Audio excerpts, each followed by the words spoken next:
Wow bana, saini saa 5 ya usiku bana, na ndo hizi saa 6 ndo hizi kunaendelea. Ba wow, ni kunoma, tuko hapa, ziko hapa juu yetu man. Ndo hizi ziko hapa juu yetu Hii leo ni mingi bro. Hii imeharibika. No, after hiyo alert. Hizi zote ni interceptors. Kikweli kabisa ndugu zangu mlioko nchi za Qatar na Abu Dhabi na Kuwait kwa jumla, acha niwashukuru mwanzo kwa jambo moja ambalo mmeweza kulifanya usiku wa kuamkia leo tarehe 1 mwezi wa 3 mwaka 2026, baada ya kwamba tumekuwa na usiku mrefu sana.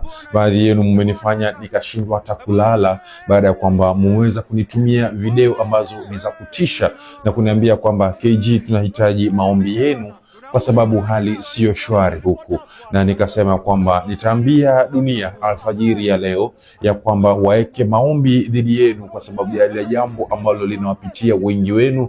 Umekuwa na ile tension, baadhi yenu umekuwa na ile mafikirio ambayo yamewafanya mpaka nyinyi mkakosa usingizi kutwa usiku mzima, baada ya kwamba mmejionea vitu ambavyo kwa maisha yenu hamjawahi viona kabisa, na it was the first time nyinyi kuvishuhudia. Mabomu yakiepuliwa ama mabomu yakizuiliwa juu ya anga ni kitu ambacho watu wengi hawakukitarajia ya kwamba kinaweza kutokea kwa maisha yao kiukweli kabisa.